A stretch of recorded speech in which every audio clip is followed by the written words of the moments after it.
Me parece, Diego, se a gente fizer uma rápida viagem no tempo, em 2018, o ministro Luiz Fux, que era presidente do TSE, ele fez a seguinte pergunta sobre poder de polícia do tribunal. Ele dizia: por que pode um fiscal do tribunal remover uma propaganda irregular num outdoor, mandar tirar o outdoor, e a gente não pode remover um conteúdo da internet de maneira direta?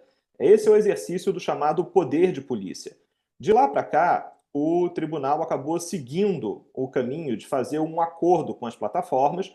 Esse acordo inclui um canal de denúncia, e esse canal de denúncia sempre funcionou como um canal através do qual o tribunal indica às plataformas conteúdos que o tribunal entende que são problemáticos e que cabe, em última instância, à plataforma decidir se aquele conteúdo violaria ou não os seus termos de uso e removê-los. O que essa resolução faz é mudar a natureza desse canal. Esse não é mais um canal de indicação, de notificação de um conteúdo problemático. É um canal de ordem para a remoção de um determinado conteúdo.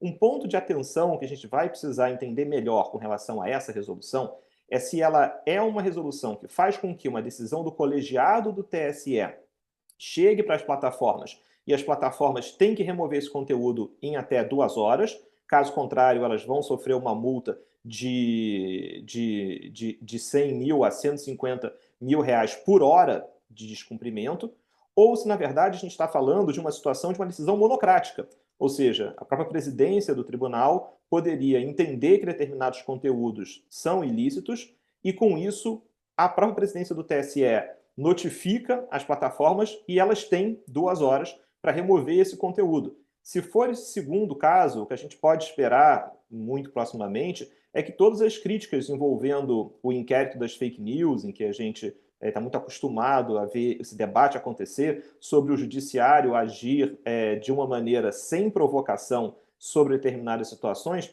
me parece que essas críticas vão se repetir com relação a essa resolução do TSE. Mas, de certa forma, Diego, acho que a gente tem aqui muito a discutir com relação à resolução, porque ela não só cria esse sistema de remoção de conteúdo com um prazo ali de 2 horas, que, enfim, como bem colocado, né, da antevéspera até 3 dias depois do pleito, esse prazo cai para 1 hora, e tem um ponto de atenção aqui que é a sanção, o que acontece com a empresa caso ela não cumpra. E aí, essa sanção pode levar, inclusive, à suspensão das atividades da empresa no Brasil. A gente já viu esse filme antes, pode ser que a gente tenha uma reprise desse debate na próxima semana, chegando pertinho da eleição no segundo turno.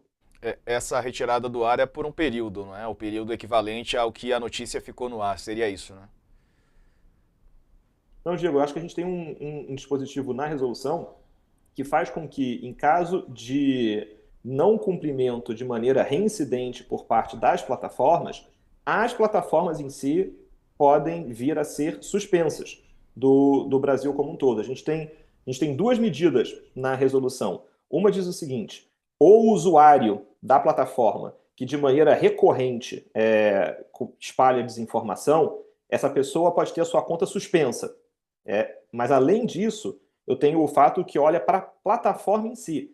Caso a plataforma não cumpra de maneira reiterada as ordens do tribunal, a plataforma em si pode ser suspensa também no Brasil. Então, a gente tem esses dois casos de suspensão. Suspensão da conta de quem está nas redes sociais e suspensão também da empresa, no caso de não cumprimento reiterado das ordens do tribunal. E aí a gente já viu essa discussão com o Telegram lá em abril, maio desse ano. Então, acho que fica aqui a expectativa de saber será que a gente não vai ver uma reprise desse debate que foi um debate importante sobre a formação de uma jurisprudência do TSE no começo do ano?